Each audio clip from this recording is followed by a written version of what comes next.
Welcome to the world premiere of the new Porsche 911 GT3 RS. My name is Patrick Long. I've had the distinct honor of being part of the family for the last 2 decades, both on the racetrack and on the street. And every single time I've jumped into a 911 GT3 RS, I've left with a smile on my face and some pretty warm tires. I'm not going to introduce this car by myself. I have a great guest with me, Andy Preuninger, Hi. Father of the GT3. Nice to see you. Good to see you, Pat. So as soon as I walk in, there it is, the 996 GT3 RS. Yes. Car that we both started this company's tenure with. An amazing, amazing car. So close to the car that I drove on the racetrack. But then it got interesting. Yeah, well, the first 996 RS was a homologation special to homologate parts that we needed in the race cars that you were driving back then.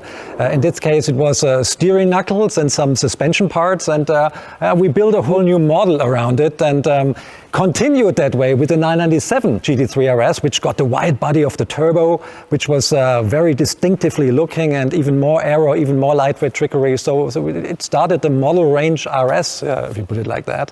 And on the next step was the second generation RS, which got a new engine, 3.8 liters of displacement instead of 3.6, more power, more aero, wider track front and back, and even more lightweight, like the carbon fiber stuff. So it was a pretty nice evolution. When I first jumped into the 991 RS, I thought to myself, how do they do it? How do they give you a product that you can absolutely punish on the racetrack lap after lap after lap?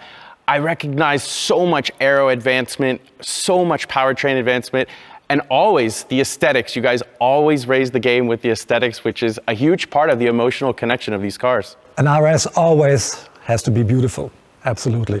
Next one was the current one, I would say, till today. The second gen featuring Weissach package, featuring even more lightweight stuff and an engine that was totally revised with 520 horsepower. So it begs the question, which one of these is your favorite? Well, they're all my favorites, but like in every family, the newest member always gets the most love. And my new love has a name. It's 992 GT3 RS, definitely.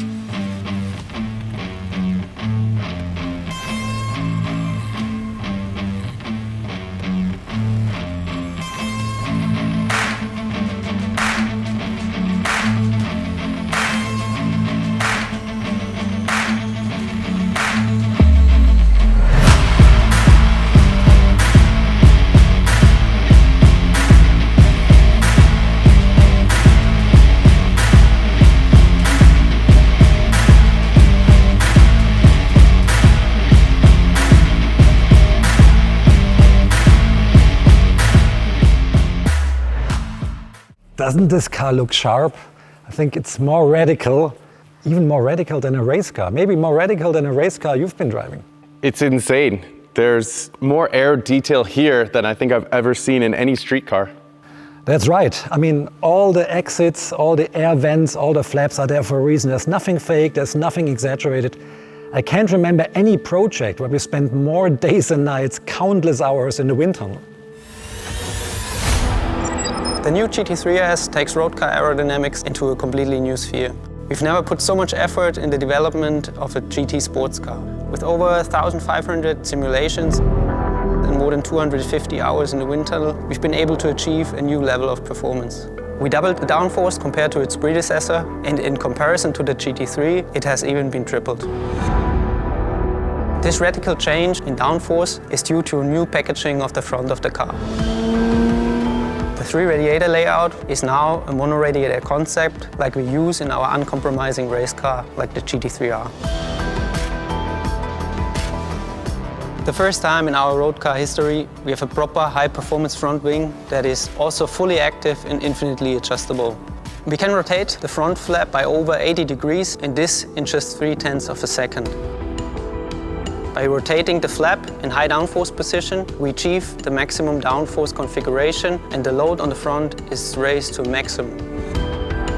We needed to increase the venting of the wheelhouse. The traditional outlet on top of the fender with the louvers was not enough anymore. A new passage for the air behind the front wheels was designed in order to increase the venting. Even the door design was affected by it.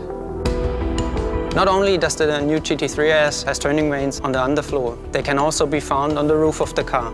When the hot air exits the front radiator, it would just flow over the top of the roof and the engine air is affected by it. So we have a new hood outlet that pushes the air to the sides, and the roof fins continue this work and keep the hot air on the outward direction. The rear wing is of course huge. It is made of a fixed main plane and the movable second element, the flap. Together with the active system in the front, we can reduce the drag by nearly 30%. When you press the DRS button, DRS, drag reduction system, the car turns the flaps into a low downforce position and you achieve the lowest drag of the car. The new GT3 RS is really a whole new milestone in road car aerodynamics. The combination of these two new aero systems, as front and rear, gives you the perfect aero balance and perfect aero setup for every condition on the racetrack. Unbelievable. In many ways, it suggests this car would be on par with an FIA GT3 race car. Yeah, I think from the downforce values it is. It produces 860 kilos at 285 kilometers per hour, which is a speed that you reach on a Döttinger Straight, for example, on Nürburgring. And just look at the father of all wings. It's towering so high above the car, it's even a little bit higher than the roofline of the car. I'm convinced this has to be the most extreme street-legal GT car ever. Absolutely. That was what we were aiming at when we began with the project.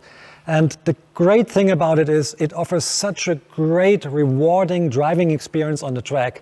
It put a smile on my face every time I use it on the track, and all the development team as well. And that's a good sign that all the customers will love it too. I can imagine. That brings me to my next curious question about lightweight materials.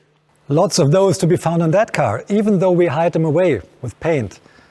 The ducktail is made of carbon fiber, as is the rear wing, as is the roof. We have very, very thin glass that is super lightweight all around the car.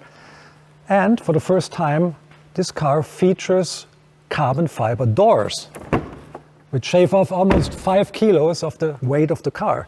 And they're integrated into the aerodynamical system of the car, having a different shape than the normal 911 door.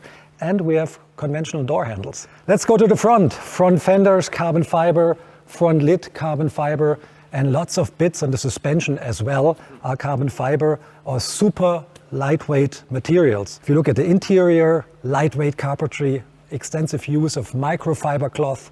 So we're looking at every component of the car, and there's lots of bits on the car. I mean, it's our passion to make these cars as lightweight as possible. And the heart and soul of these cars. Let's talk a little bit about the engine. It's a 4-liter flat six, 9,000 RPM.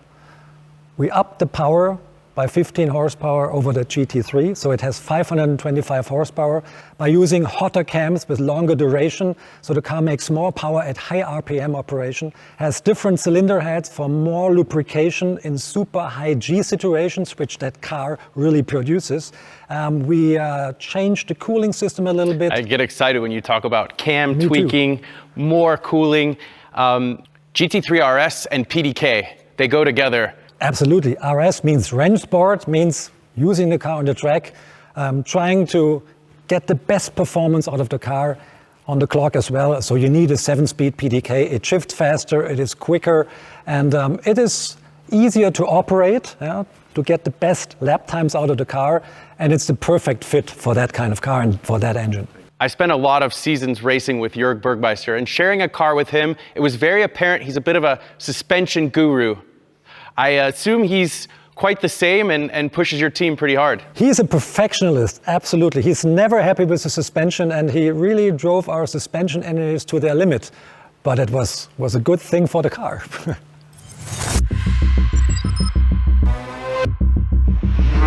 We're sitting in the new GT3 RS.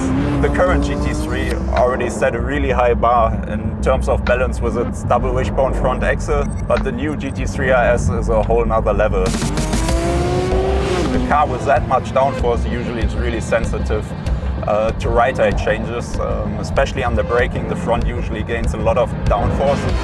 But we made a change to the front geometry and put more anti-dive in it, and that gives us a more equal aero load under braking as well and keeps the balance consistent.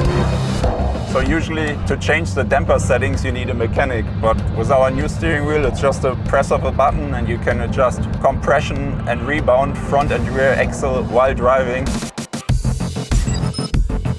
And it's a really big tool for a driver. You can adjust the car perfectly to any racetrack or tire conditions. So for instance, on a really bumpy track, you can go a little softer on the overall damping, or if you're on a really smooth track or have plenty of grip from brand new tires, for instance, you can go a little stiffer overall.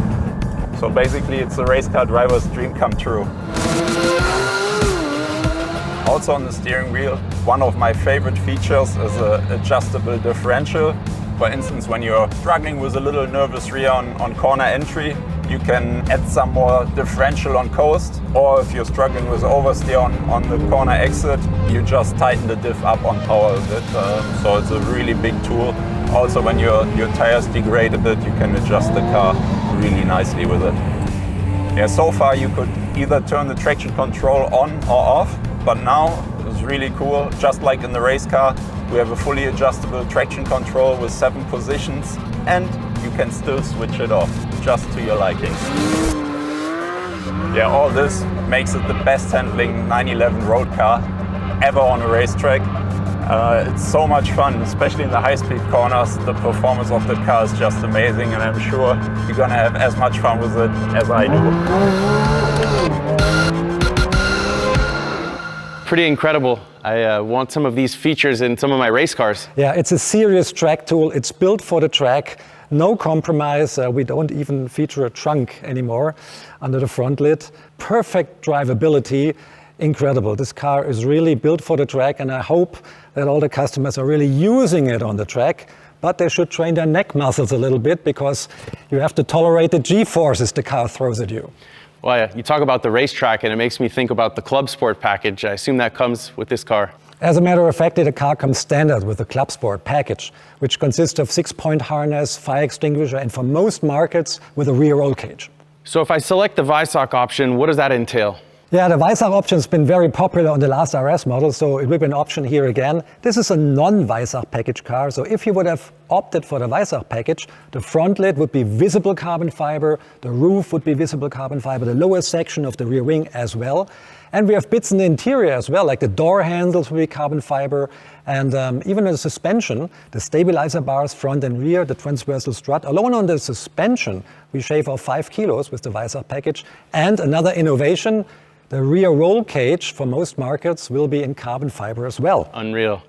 There is such a presence live with this car. I cannot wait to see the public's reaction. Me too, me too. And it'll be on display on your home turf in California, on the Monterey Car Show. And my plane's leaving this afternoon. So why don't you come with me? I'm heading that way. I'll catch a ride. Let's go.